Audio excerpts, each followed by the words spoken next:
kasaysayan ng sanlibutan kabanata vid. Tulad ni Cain, si Abel naman ay naging ganap na adult at tumibig sa kanyang nakababatang kapatid na babae.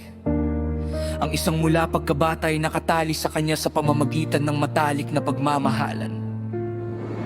Magkasamang naglalakad sila sa mga parang inaalagaan ang kanilang kawan, habang pinagmamasdan ng may interes sa mga turo ng pag-ibig na nakasulat sa kalikasan. Sina Adan at Eva, gayon din ang tagapaglikha, at ang kanyang tapat na hukbo ay nakasumpong ng ginhawa at pag-asa sa karanasan ng dalawang kabataang ito na kailanmay hindi nagkulang na magpakita sa kanlang mga mata ang ningas na nagpapainit sa dambanang nagtuturo sa madugong landas ng katubusan. Si Cain, sa kanyang pagnanais na magkaroon ng sariling tahanan at makasama ang minamahal, ay lumapit sa kanyang mga magulang na humihingi na iparating nila ang kanyang kahilingan at maghintay sa pagpapahayag ng kanyang kalooban.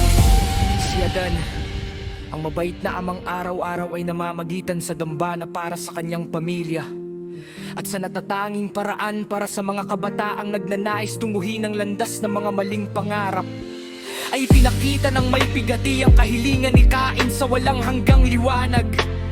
Hinintay nila ang pagpapahayag ng kanyang kalooban sa mahalagang hagbang na ito sa pamilya ng sangkatauhan. Sinadain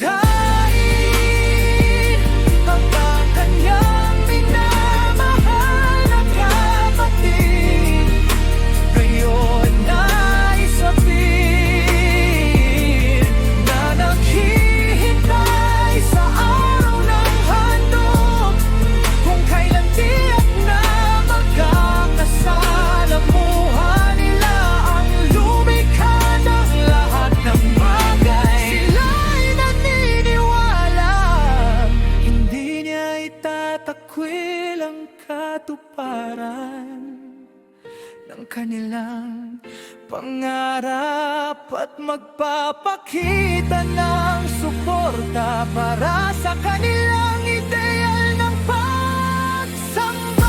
Ang araw ay humapan na sa dulo ng ika-anim na araw na nagbibigay daan sa dilim ng isa pang Sabad. Ang buong pamilya ay nagtipon ng may paggalang sa dambana, habang inihahanda ni Adan ng tupa para sa handog. Tutugon kaya ang tagapaglikha sa nais ng dalawang kabataang ito.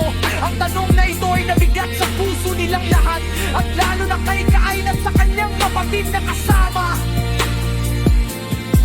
Narinig ng Yahawa ang kahilingan ni Cain na iniharap sa pamamagitan ni Adan, at handa siyang magpakita bilang tugon sa kahilingang ito. Ngunit sumaling sa kanyang pagkatao ang isang malaking kalungkutan, dahil hindi niya mapapasbasa ng dalawang kabataang ito ng ganap na kaligayahan at kapayapaang kanilang hinahangad sa kanilang pag-iisang dibdib. Tanging isang tunay na pag-iisang dibdib lamang ang makapagbibigay sa kanila ng mga virtud na ito.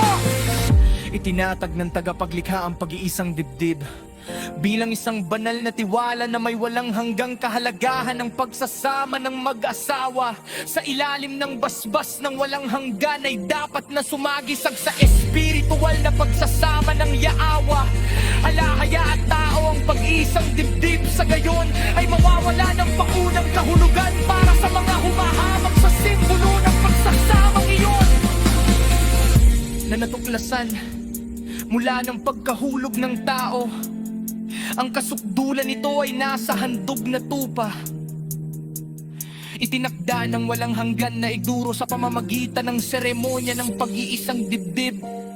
Ang mahalagang katotohanan na tanging sa pamamagitan lamang ng kamatayan ng Mesyas sa tagdang panahon, siya'y makakapag-asawa sa lahi ng tao sa isang walang hanggang tipan ng kapayapaan.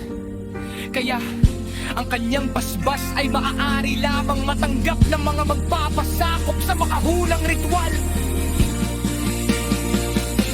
Ang tupang nakatapos sa dambana ay naramdaman sa kanyang dibdib ang patalim na bato na nagdulot sa kanya ng matinding sakit, bago tuluyang malugmok sa dilim ng kamatayan mula sa dumadaloy na dugo ng kanyang pagdugo.